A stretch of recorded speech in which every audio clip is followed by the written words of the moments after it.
And welcome back to more Hollow Knight. Episode 13. Getting underway. And at long last, it's time to enter the White Palace, Devatron.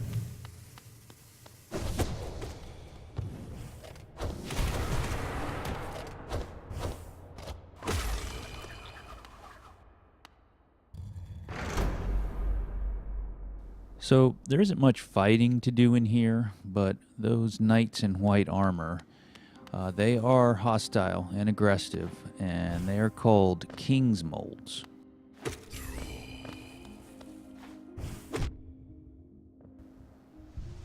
And these little guys are called Wing Molds, okay?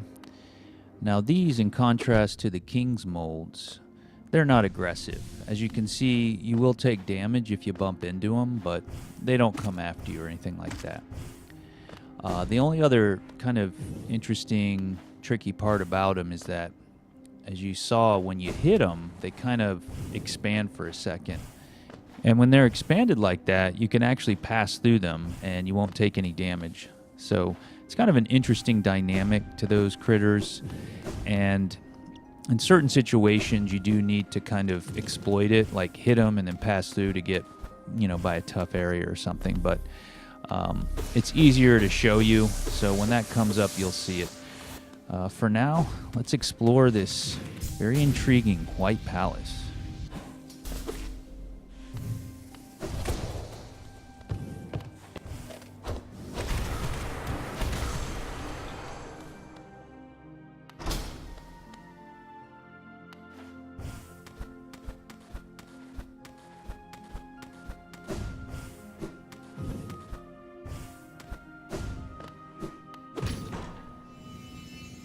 Okay, so we flipped a switch and filled up a little container with some light.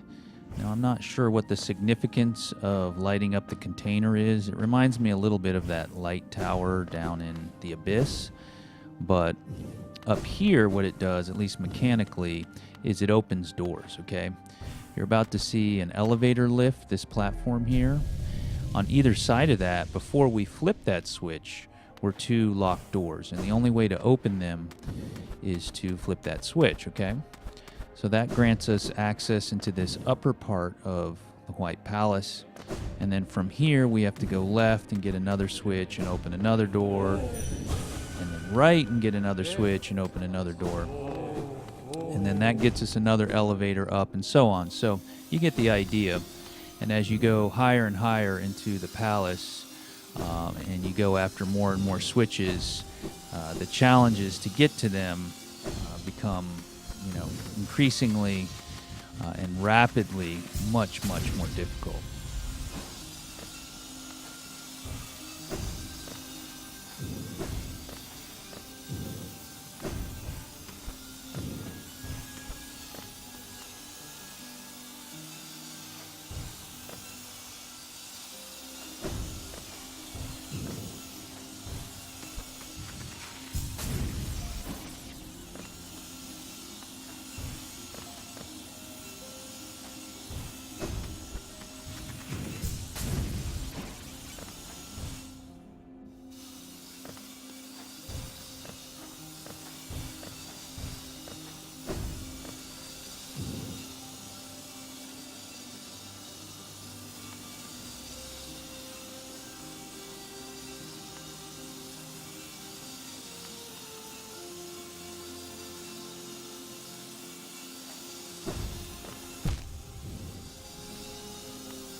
So this little section, and I can't really explain this, but it's like the hardest section in all the White Palace for me. I think a lot of people, this is one of those easier bits that's, very straightforward, but for some reason, I don't know if it's kind of the hypnotic pattern visually of what's going on, or maybe I'm just not that good with the analog stick when you're moving along the ground in small increments.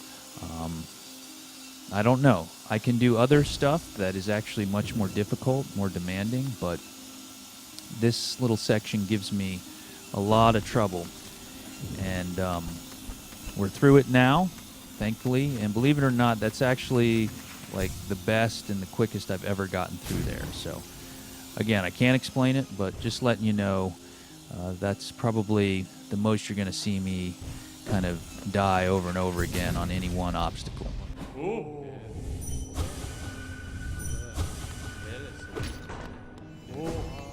So there's the switch for the left side. Again, we need to go to the right side, get another one, and then that's going to open some doors and give access to this elevator here. And one thing I forgot to mention vis-a-vis the critters in here are these little guys standing around and bowing to us and kind of murmuring about. They're called royal retainers, and they're kind of like the residents of the White Palace, or the former residents, whatever. Now, they're not hostile, they're not aggressive. You can walk right through them, you won't take any damage, they will not attack you. You can attack them and kill them, and they still will not retaliate. But what's better to do is just dream nail them like you've seen me do, because it'll fill up your soul very quickly.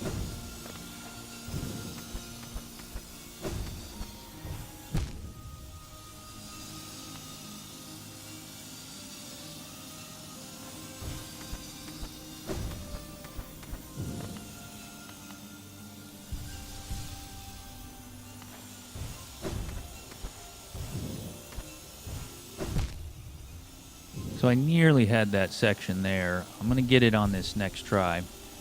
And basically what you've seen thus far up to this point is one contiguous take on one save slot. However, starting on this next screen transition here, I start alternating in footage from another save slot. And the reason I chose to do it this way is because if you can't tell already, the White Palace is really hard, okay? It's really big, it's very difficult, and it takes a lot of time to figure out all these passages and puzzles, etc., etc. And on the one hand, it's nice to see someone give it an honest effort and maybe take some damage here and there, and it's not perfect. But on the other, nobody wants to see somebody just, screw a section up 20 times over and keep taking damage and have, what should take anywhere from, say, 8 to 16 minutes, take like an hour, just because we were being purist about it and, not splicing in some cherry-picked footage of a good take. So I hope you're cool with that approach. I think this turned out pretty decent, and I hope it's enjoyable to watch. One of the problems, however, with using this approach is the soundtrack at the transitions, right? Maybe on one save slot I got through this section more quickly than on the other save slot, so the soundtrack is in a different spot when we hit the transition. So because of that, I can't make it kind of blend together very neatly, and I just have to use fade outs and fade ins. And that kind of thing just drives me nuts. Maybe you wouldn't have noticed, but I'd like to think that you would. So in the interest of full disclosure, I'm just putting that out there. I did my best, but that is definitely one of the kind of sloppy downsides to using this technique.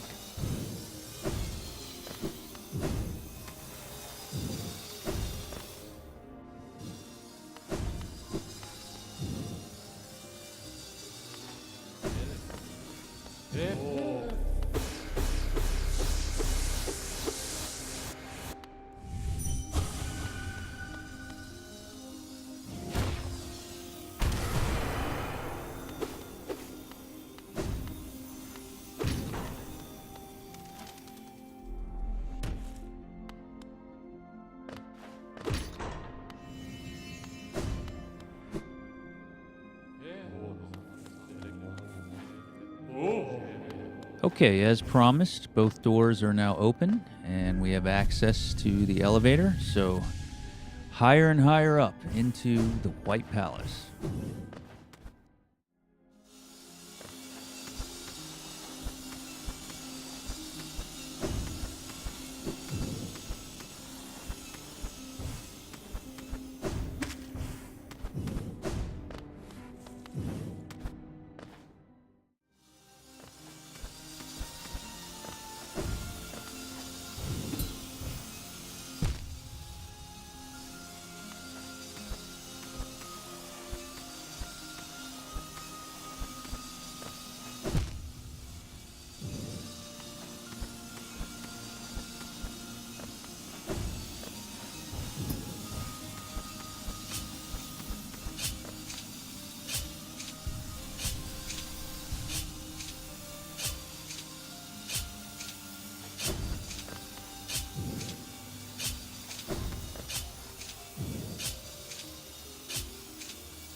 So admittedly, this screen hasn't been great so far, and I think it was a little bit better on the other take up until this point.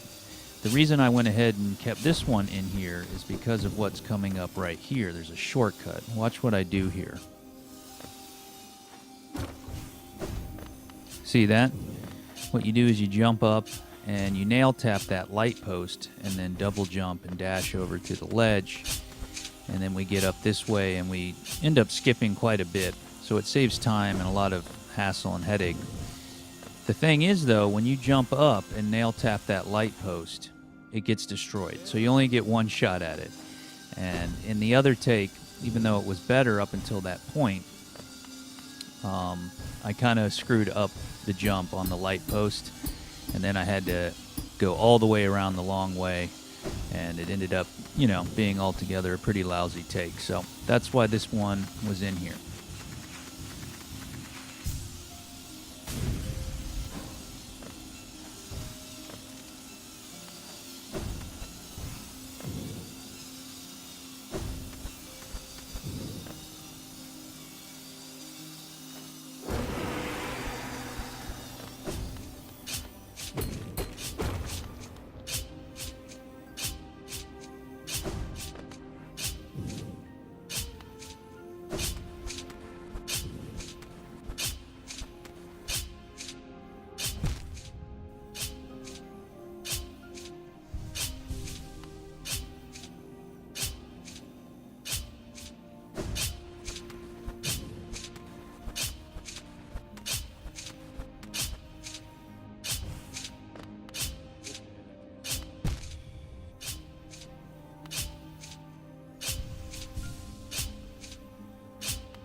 Okay, so a little sloppy on that descent there. It's not that hard. I don't know why I had so much trouble with it, but sometimes your fingers start to cramp or you get through a hard part, so you kind of relax a little bit, and then easier parts kind of trip you up. Kind of like music, basically. It doesn't take much to screw up in here.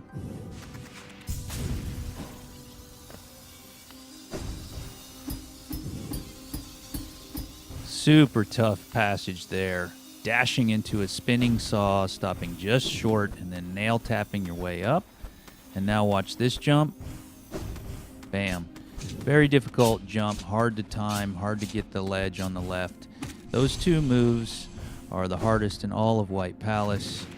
And to come in and nail this screen without taking damage and crush it is about the best I could do. So we're on the home stretch here. Enjoy the rest of the White Palace.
All right, so our reward is the second white fragment, which combines with the first one we got from the White Lady to form the King Soul. So that is now a completed charm, and we can equip it. And I'm going to show it to you here. It costs 5 notches, and what it does is it replenishes your soul over time. But at 5 notches, it's just too expensive to use. The real reason you use it is look at the bottom. Opens the way to a birthplace. So what you're supposed to do is put it on and then head down to the abyss, which we know is where our birthplace is, and then something cool is going to happen. Now, as for Lifeblood Heart and Joni's Blessing and Overcharmed, what is going on, Devitron? You can equip charms that total more notches than you have. If you do, you become Overcharmed. And when you're Overcharmed, if you take damage, you're going to lose 2 lives at once instead of just the 1. Okay? So why do it? Well, sometimes you just want lots of charms for whatever reason. Our reason for doing this here and for specifically putting on all these blue mask charms, Joni's Blessing and Lifeblood Heart, is that there's a secret area down here, and it only opens if you have 14 bonus lives. Count all these little blue lights that light up. There's 14 of them, and that's what you need to access this secret area.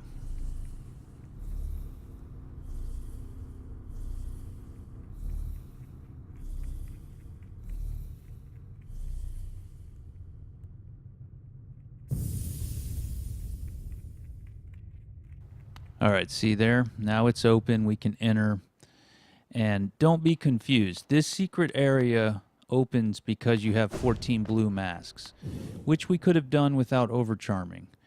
This is not the secret area related to the King Soul charm and our birthplace, okay? That's something else. The reason we overcharmed is so that we could come down to the abyss and do both this area and the King Soul birthplace area all in one trip without having to, climb back out of here and then recharm and then come all the way back down.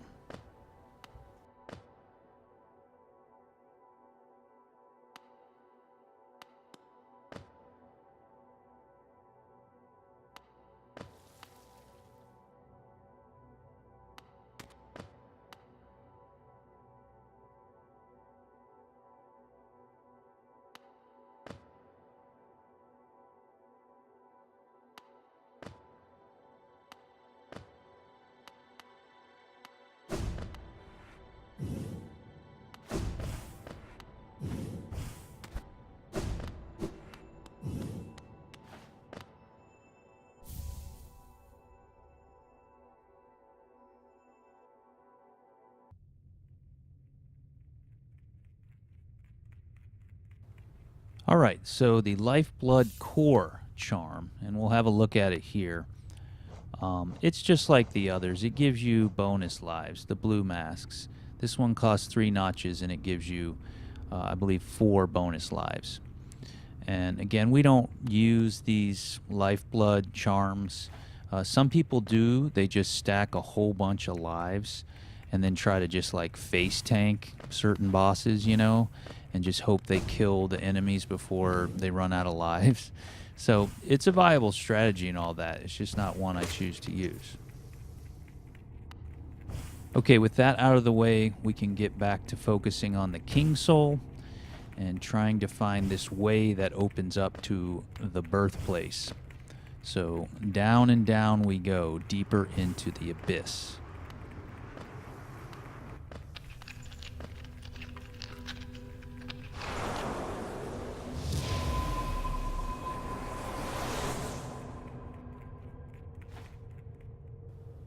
Now, as we explore around here, I want you to think about the message that popped up once we completed the White Palace. It said, Soul of Worm, Soul of Root, Heart of Void. So this 3-part description refers to us, our little guy here. Perhaps also to the Hollow Knight, perhaps just generally to any of the vessels that were constructed with the intention of fending off this evil light infection. But most certainly, it applies to our little guy. We are the union of the worm, of the White Lady, and of Void. Are we a natural offspring? Are we a magical construct? It doesn't really matter. The point is, What we embody is the soul of Worm, i.e., the Pale King, and his ability to use magic and restoration. We are also the embodiment of the White Lady with our ability to protect ourselves with bark and these masks. And we're not just the embodiment of void, but rather our body is void, okay? This is what we are made of physically. Our heart is void.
Okay, so some big time affirmation of our identity as well as our purpose.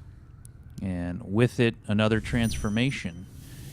The King Soul charm is now the Void Heart charm. And we're going to sit on this bench and have a look at it. And it's pretty interesting. It's unique because it cannot be unequipped. Now, it no longer costs notches, so you just always have it on. And it doesn't really do anything other than have an effect on the story, except for one thing. The siblings, little black ghosts and whatnot, they will no longer attack you.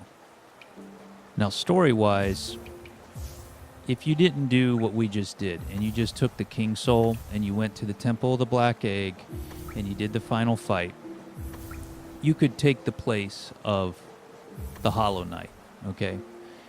And that's one possible ending, where you just take his place because he's starting to fail or the light is starting to win, however you want to describe it. But by doing it this way, it unlocks another type of ending, which people refer to as the true ending. And story-wise, it's much more satisfying.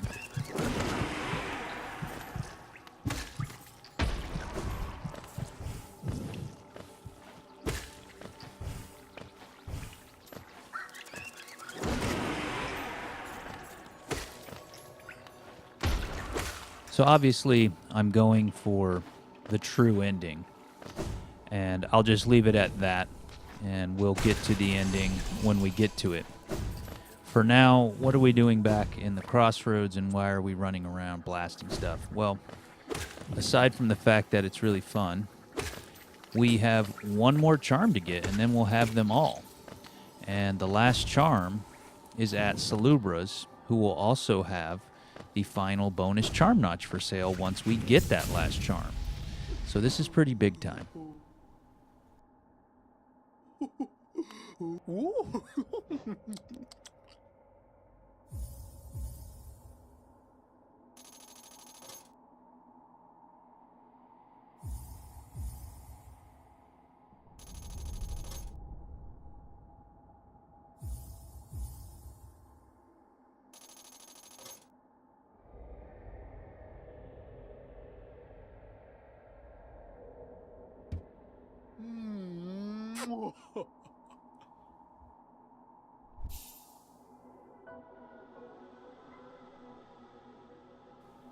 All right, just what we've been waiting for the entire game. A kiss from lovely Salubra.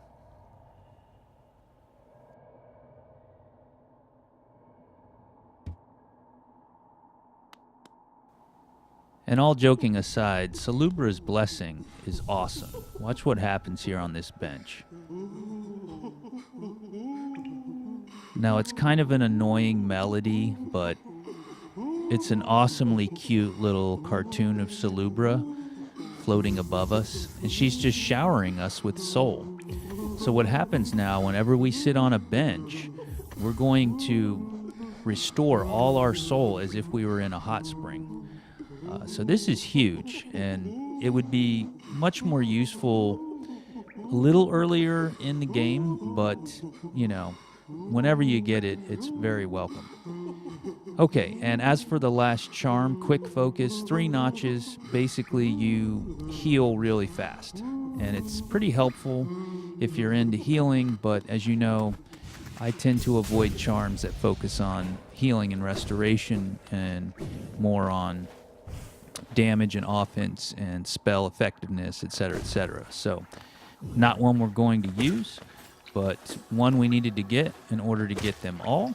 And we have them all, which means we've got all the bonus charm notches, and it also means we got Salubra's blessing.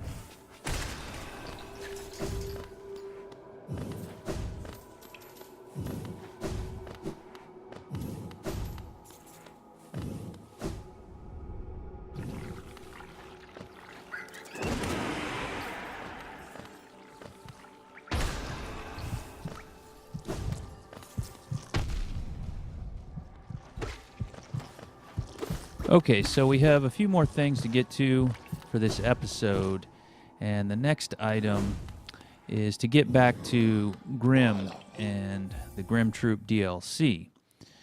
If you recall, we had left off, we had returned to Grimm after, I believe, our second round of Gathering Flames.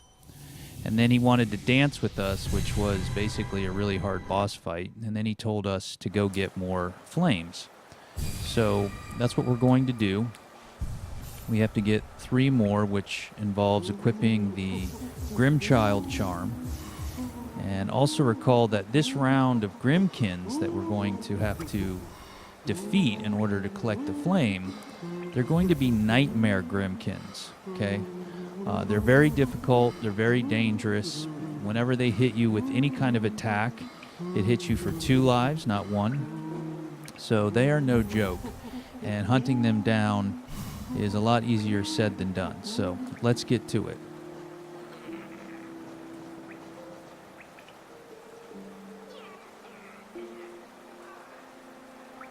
All right, I'm going to open the map here just a sec and look for the little scarlet flame icons. You see them there. That's where the Grimmkins are going to be. One's in the hive, one's at the bottom of that long shaft down from the City of Tears where it meets up with the ancient basin, and then the other one's way over in the fungal core, that sort of long descent down from fungal wastes toward Deep Nest. So we got a lot of ground to cover and a lot of work to do, so let's get to it.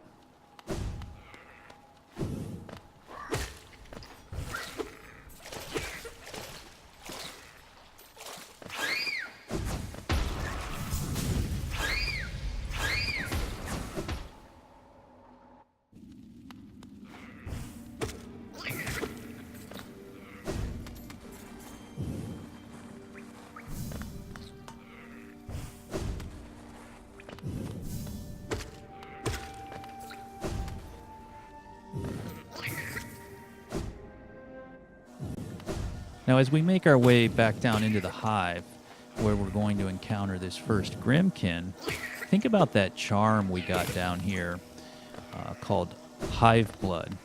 And if you recall, I mentioned that if you have it equipped, then all the bees in the hive won't attack you. So this is one of those instances where it could be really useful. Because think about it. We're going to be doing battle with a Nightmare Grimmkin, which is pretty, difficult in and of itself. So if there are a bunch of hive soldiers and hive guardians, floating all around you and pissed that you're there, it's not going to help. So it's not something I thought of when I filmed this, but looking back at it now, it might be a good time to use that charm.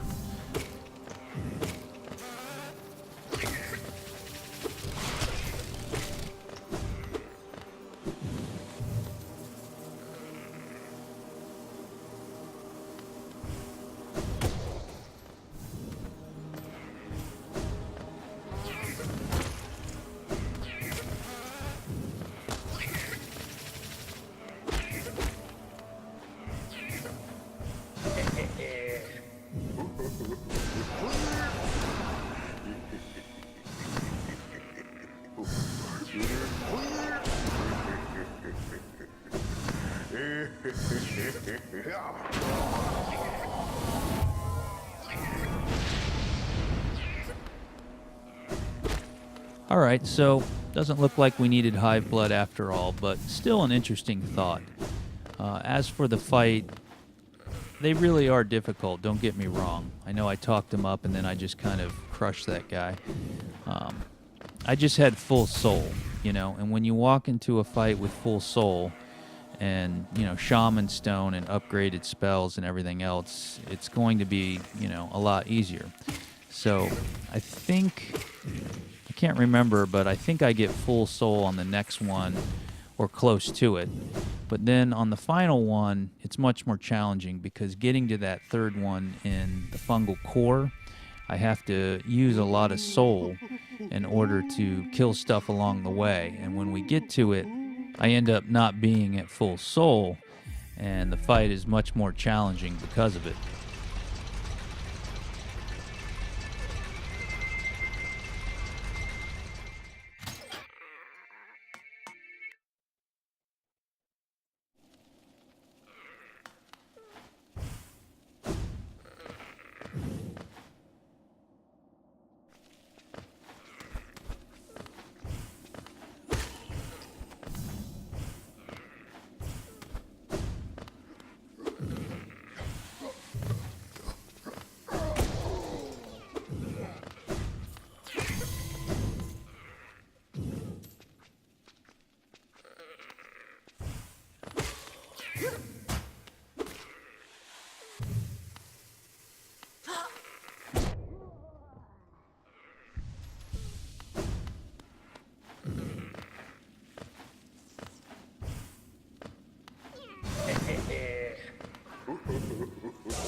All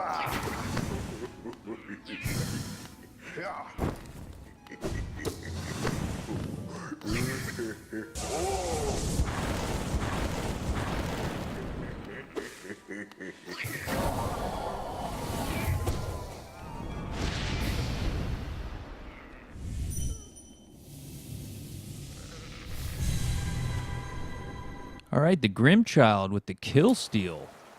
What's up with that, Devatron? As you can see there, just a couple errant hits at double damage. All of a sudden, you're in trouble. So yeah, like I said, they are nasty, and that was a really tough placement. Just happened to hop out onto those columns above the spikes just to start the encounter. Really tricky stuff there. So we're at 2 of 3. Let's head out to the fungal core and get this last one, and then head back to Grimm.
Okay, so some tough stuff there. Not the easiest run getting to that Grimmkin, as I mentioned. And he made us work for it. Got a couple hits on us, and we didn't have, full soul, like I mentioned. We had to do some nail arts, mix it up a bit, but we were successful, all 3 down. And time to return to Grimm. And I don't know about you, Devitron, but after seeing what happened last time, I'm not too thrilled about returning to old Grimm. Now notice I don't leave Grimchild equipped. That's different than the other times we've turned our flames into Grimm.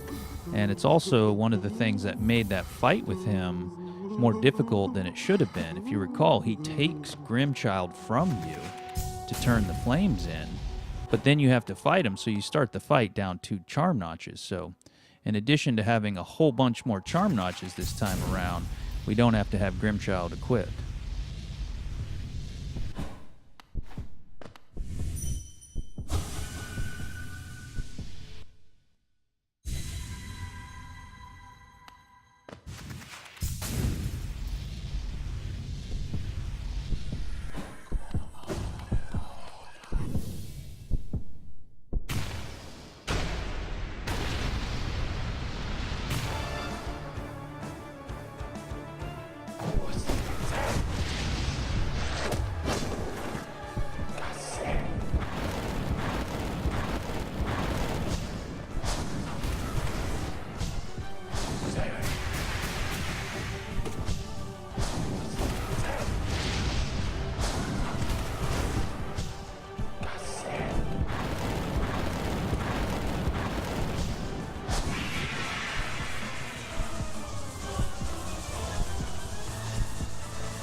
Oh yeah, big time.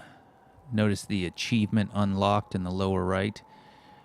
What you saw is the first and the only time I've ever beaten that boss. He is absolutely insanely difficult, and I'm glad it's over. Madaula Misu.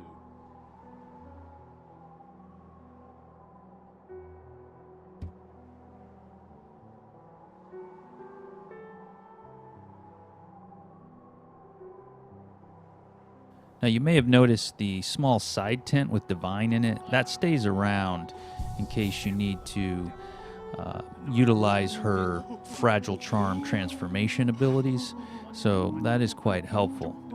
Now, as for my strategy with Nightmare King Grimm, it's somewhat unique. I've never seen anybody else try to do spells. Everybody focuses on using nail and nail arts to get him down. And for good reason. It's hard to use spells against that guy. For example, Fluke Nest is basically pointless. I think the developers purposely made that fight so Fluke Nest wouldn't be good at all. So I did my typical exploit that brief moment of invulnerability by chain diving with Descending Dark. And you saw, I mean, it was pretty effective. Sometimes I would anticipate, one attack of his and it would be another, and I'd end up wasting a spell. But that's on me. Other people that have better reflexes, I think, could use that strategy just fine. At any rate, we got through it, and that's how I chose to do it, and I think it was a lot of fun. At any rate, what are we doing back in the White Palace? Well, we're not done with the Grimm Troupe DLC just yet. With that DLC pack came a secret platforming challenge here in the White Palace.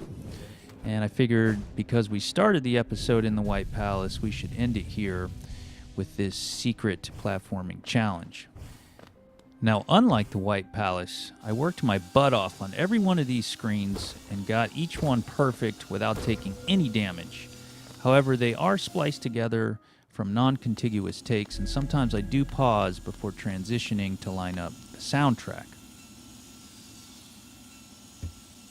But nonetheless, I got each screen perfect, and without further ado, it's the Path of Pain, Devatron.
So I'm not sure exactly which secrets got revealed there, but I'm damn sure that I endured the harshest of punishments getting that shit perfect. Either way, I'm glad I did it. Very satisfying to ace that. Hope you enjoyed it. This is Hollow Knight. We're coming up on the final episode, Devatron. We'll see you next time.